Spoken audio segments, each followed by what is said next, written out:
Hey, what's up, guys? We have Chris Washburn here. He is a poker player and a DJ. And Chris, can you tell us a little bit about yourself? Yeah, well, Micah, thanks for having me on here, and hopefully we can help build up your show and get more listeners, and just continue to help have you produce some good content. So, yeah, pleasure to be here. Yeah, like you said, Chris Washburn. I go by DJ Washburn. It's more of my stage name, performance name. I live in Central New York, Ithaca, New York, Finger Lakes area. If you're not familiar, it's if you've seen the movie Road Trip, it's in there. Cornell University is in Ithaca, and so grew up in upstate New York, Plattsburgh, New York, and then went to college here in Ithaca back in 2004. Pretty much after college, I've stayed since. Had a little stint out in Vegas, which you mentioned me being a poker into poker and DJing. Yeah, so I'm not a professional poker player, but I would definitely be a professional DJ. That's what I do full time. I DJ as well as run my entertainment DJ company. That's a small multi-op, which just means we have multiple DJs on staff. We do a lot of events all over Central New York, sometimes over the country, depending on the clients and whatnot. But we do a lot of weddings, corporate events, school dances, bars, clubs, stuff, all that kind of type of thing. But the way poker comes into that is being 36 now, and it's the year 2022, which means I was born in 1986, means that during the Chris Moneymaker poker boom era of 2002 to 2004-ish range, I was in high school. And I think many people my age experienced that, saw that. And if you're not familiar with the Chris Moneymaker poker boom, if you don't know poker, that was when 2003, when ESPN gave a lot of focus and attention on the World Series of Poker. Chris Moneymaker, it was an accountant, just a rec player, won it, and then it just blew up in popularity. Next thing you know, everyone was playing poker. No Limit Texas Hold'em was the thing to do. The casino started spreading more games. Online poker was legal everywhere at the time, so there was this huge poker boom. That's how myself, my friends, and I we got into it because we were teenagers, just turning 18, able to go to our local casino, so we were familiar with playing blackjack, table games, all that good stuff, and then of course poker. Uh, most of my friend groups, we were all athletes, competitiveness, liked the hype, excitement, the thrill. So like gambling, poker, all that stuff. It checks all those boxes. So we got into that. So ever since then, so for the past 2 decades, I've been into poker player, big hobby, and it's continued throughout my college, throughout my other careers and professions. So that's that's where I stand now.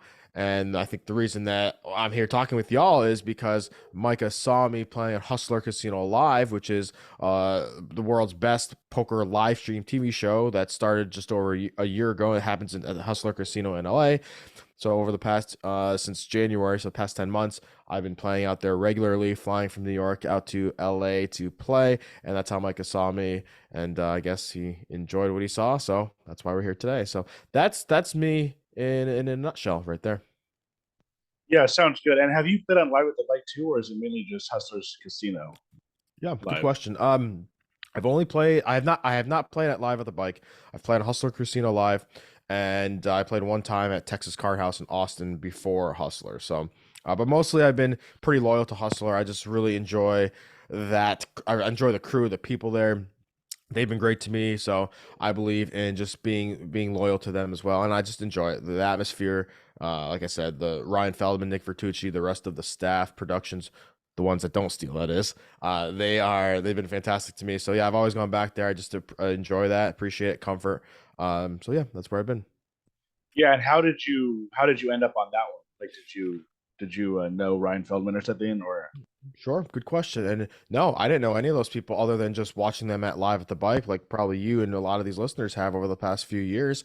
Back in last January, last December, 2001, yeah, end of the year, I just reached out to. I saw that they were started the streaming thing. I knew that Texas was doing streams as well. I just reached out to them, DM'd them on social media, I think Instagram, and said, "Hey, here's my resume of who I am. I'm coming out to the area. I'm a DJ, blah, blah, blah, action player. Would you have me on?" And luckily, both said, okay, sure, we'll give you a shot and put you on. And that first week, I flew out to Texas, played in Austin, then flew out to LA, played at Hustler. And I think after that, I left a good impression with them. And fortunately, they allowed me to come back. And then a few sessions after that, then they kind of just gave me an open invitation, said, "Hey, we love what you do. You're a great personality, good action." Boom. So now I think I've done over a dozen streams, I would say, in the last 10 months.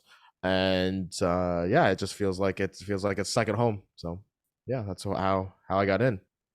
Yeah, and it seems like you're a very, nice guy. Like from what I've seen of you on there, fun, friendly, good, good person to be at the table with. And just to like a note, we're only gonna have 40 minutes, I think, to record on Zooms. I don't have like the paid thing, but Sure. if you want, we can go do another one after that. But yeah. So yeah, you mainly just play like the is it 5-5-100 game, right? Is that like the regular game you play? Sure, I've played. So I've played. Well, now I've after playing that big Phil Ivey, Garrett, Eric Person, Andy Stacks game a couple weeks ago. That's the biggest one I've played by far. That was one of their big special offs. Um, but mostly though, I when I go because I DJ on the weekends and my weekends are pretty much packed year round. I usually go out there from Sunday to like Wednesday or Thursday, which means I play Monday, Tuesday, Wednesday, or a combination of those. Halfway through their streams, they started the Max Payne Monday, which I really enjoy. Which is it's always on Mondays. It's a 10 20 40 10 20 40 no limit 10K max buy-in. So it's the only show they have that's capped. You can't buy in for any amount. I enjoy that one a lot because it's a lot different atmosphere. It's fun. Slow rolling is encouraged. The Deuce 7 game is mandatory. There's extra straddles. Needling was encouraged. So it's instead of just being a poker game, it's more like a reality TV show. That's what they bill it and advertise it as. So I like that personally because it allows the personalities, and it's not about necessarily the poker play there. It's more about the personalities and the fun people getting to needle each other, do things that you wouldn't see at a normal poker game, playing poker. So I enjoy that atmosphere of it, and it's a little bit lower stakes, so you can be a little bit more splashy. And if you watch me play that, you know my VPIP's usually over 50%, slow rolling, playing silly hands, stuff that is very not GTO and definitely minus EV, but it's fun, it's good TV, it's good entertainment. So I like playing that game a lot, just the atmosphere. Because to me, poker, I don't play poker to make money. I don't go to casinos or tables and put my sunglasses on and hoodie on and don't say a word and just try to play perfect to win money. No, that's not fun for me at all. It's social. I like talking with people. And what you said that I seem like a nice, genuine person. Yeah, what you see on TV is who I am for real, and that's the same. If you talk to people that I play with here in local casinos around New York, like that's who I was before the cameras were even rolling. So social atmosphere is important to me. Back to your question about the other games. So yeah, then I've also played on the anti game, which is what you just talked about, the 5-500 game, which really plays more like a 50-100 game because if you straddle, it goes to 200. Opening raises are standard 300 400 range, so it's pretty much like a $100 big blind game. So there's that one, and then Wednesdays is usually 25-50 or 25-50 100. All these also the big blinds have an ante, so if it's 25-50, it's also a $50 ante big blind. So they play a little bit bigger. Most of them are straddling and a lot of action. So yeah, those are all on cap. So those are the games I've played, and then of course that big Ivy game that was 100K minimum buy-in, and they brought in Phil Ivey, Andy, Garrett, Eric Person, Ruske. So that one was pretty big. I was certainly taking a shot in that one. I was severely short stacked. I bought it for the table minimum, which was 100 grand, and they all came in with way more. There was like 2.5 million on the table or something. I took a shot, and it didn't work out so well, but uh, I lost money wise, but I feel like I won overall with the experience. So, and that was the night before the infamous big cheating hand with Robbie and Garrett, the Jack four off. Which, if you know anything about poker, then you've heard of this huge investigation. Right now, it's October 16th, which is we're just a few weeks out, and it's still, of course, investigation ongoing. It's been the biggest buzz in the poker world on Twitter and social media and just in the community. So, depending on when the listeners are listening to this, there may or may not have been some conclusion or some facts that came out. But yeah, so I know, yeah, I think answered more than what you asked in the question. But yeah, that's the games I played there. Yeah, so we might as well. I kind of want to focus on those two things, I guess. Well, first of all, what are your thoughts on the whole Robbie Garrett incident? And then also, since you played there a lot, I think you know a lot of the people.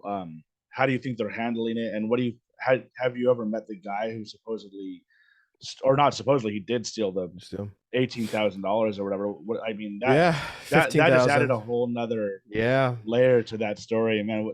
And it's like my Twitter feed right now is just nothing but just poker, poker, poker. It's just going crazy with nonstop, right? poker. Yeah. Yeah. And now Garrett was just in like the LA Times or whatever with an article, right? So it's almost like hitting like mainstream. It seems like, you know what I mean? Oh, it definitely is. Yeah, Yeah, there's people outside of poker that are covering it now. yeah, News outlets all over the country, and it's yeah, it's nuts. It's crazy. Like you said, Twitter feeds blowing up like nuts, like crazy. My thoughts on it is that I'm a firm believer in not coming to conclusions without hard evidence or supporting. When I think about that and everything I know about poker and all the it does seem very fishy, the whole situation. And I feel like although a lot of the evidence is circumstantial, there's so much of it that makes it very tough to believe that everything is just a coincidence and just happened. The hand obviously is one of the most controversial, fishy things that just doesn't make sense. Robbie is her, she just doesn't seem like a very smart person. So her stories, her words, her ability to tell a story, if she was cheating, which then if you're cheating, you have to be able to fabricate a story to make it believable, right? I mean, I think she's failed on that many times. I feel like there's something fishy going on there, but I will not say definitive. Oh, she was definitely cheating unless a confession came out or there was hard evidence that proved that they were definitely cheating. I've gone over the different options of if they were cheating, how would it be done? What's the realistic possibility of that? So yeah, it just feels like that there's something there, but I think we still just need to see this and see what the investigation says. And there's a good chance, and I think Nick Vertucci even said this himself, that after all is said and done, it's going to be very tough to prove it one way or the other definitively. It's probably going to be somewhere in between where it's going to be like, well, here are the facts, here are the findings, come up with your own conclusion. So there might not be closure in this ever. So we will see.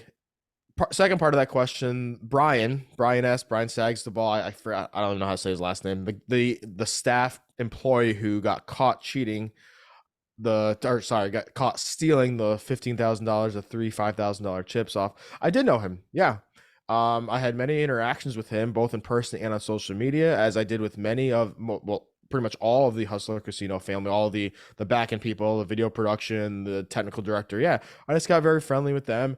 And in terms of Brian, yeah, I never really I never went out to dinner with him or had drinks, but when I'd get there and before the stream would start, yeah, he would assist with the microphones and different production aspects. And sometimes on social media when I would post things, I would tag all their crew and he would message me, comment on some of my stuff. So nothing super in depth, but it was always positive interactions. It was always great.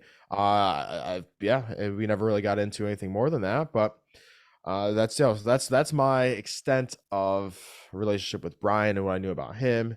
And so then when I found out that he was stealing chips, stealing money, doesn't surprise me. I didn't think he's someone that would do that. I'm just like, oh, okay. I'm sure a lot of people would do that.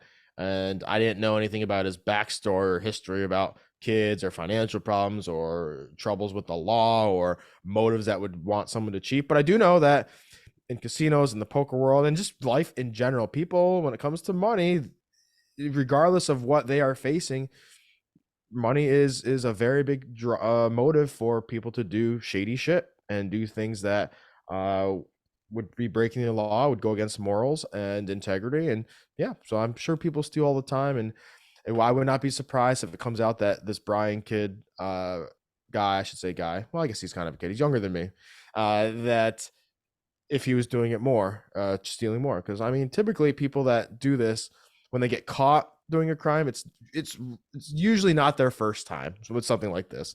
And I just think overall, for him to steal 15,000, which is a lot, on one of the most popular, biggest viewed streams, even though it happened right when the cameras went off, there's just so much focus and attention on that, especially after the controversy with the hand, that it just doesn't seem like that was a first time. Oh, let me just grab these chocolate chips. It's probably something where you grab $100 chip here or there, and then it's I'll grab $200 chips, and then I'll grab $1,000 chip, right?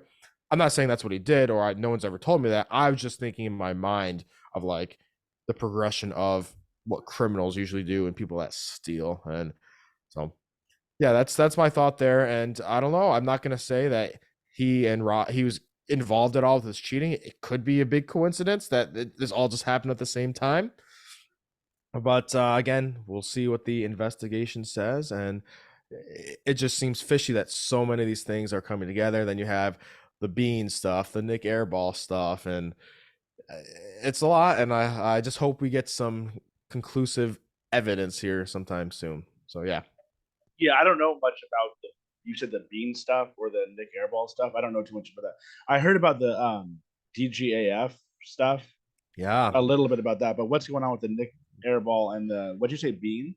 Beans, the player Beans, and same thing with Okay, DGAF. Yeah, so they all got brought into it a few days after it happened when Garrett posted the thing on 2+2, which I'm sure you read, right, with I all didn't his. read the whole thing just because it was long, right?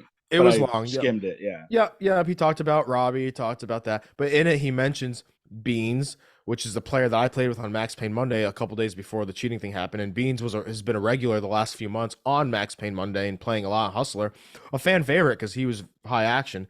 He comes from Vegas. But I didn't know him until that week when I played with him finally for the first time.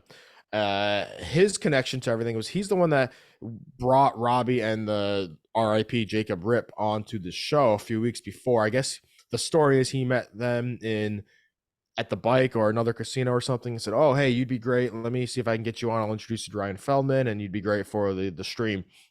So he got on, but then there were some things like the night I played with Beans on the Max Payne Monday, a few days before the Jack forehand, he got a $20,000 in chips from Robbie beforehand. And then at the time of this investigation, he said how he hadn't paid it back yet. So people were just tying these connections like, all right, there's cheating allegations. This guy brings these people on. Uh, he's getting money from them, and then people start digging on his history, and he's got a past history with the law and different possible scamming schemes, things like that. So again, my interaction with Beans was he was fun. We played together, it was fine. I don't know anything about the rest of this stuff or his history, and with that, so I know he's been very vocal the last couple of weeks of going on Joey Ingram's podcast a lot, making statements, commenting on Twitter about defending himself and the truth. So again, here there, Nick Airball, who is actually someone that I really like. He's a hustler reg. He plays on the show a lot. Um, he got implicated apparently because the night before the cheating hand, he went out to dinner with Robbie and Rip, who he had just met. And they spent like 7 or 8 hours at a bar just shooting the shit. And Rip's like, "Yeah, I'll get you UFC or boxing tickets or UFC, whatever it was, to go watch Jake Paul or somebody else." And so like they just had this instant friendship. They connected like a lot of poker players do, I think, when they just are there and they talk to other poker players, whatever.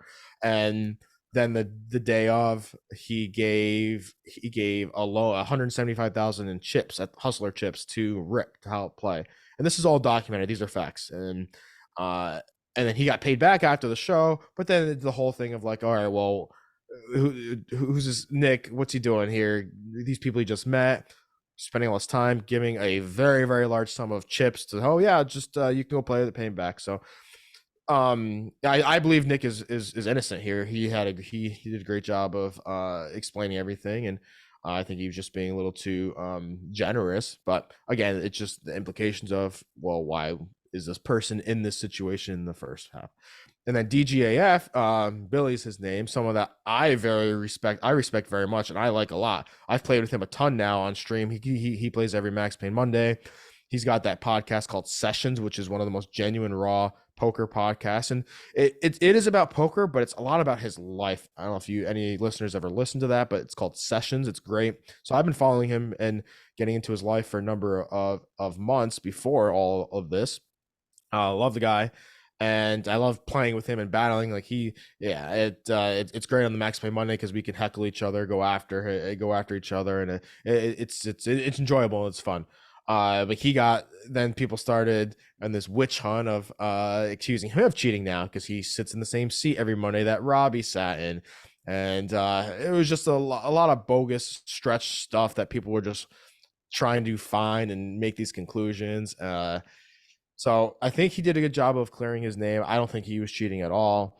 If you listen to one of his recent podcast sessions, he actually did a two-parter where he explains everything, answers all the questions, and I feel like it's been dropped there. No one else is really coming after him, as far as I know for now. So hopefully he can. I think it's just unfortunate because a lot of these people involved, whether they are guilty or not guilty, um, so many people have been just attacking their images, their names, their characters, and when people share just untrue facts or stuff that's not checked or things that are just so circumstantial speculation that they retweet and then people are like, oh, that's got to be true, right?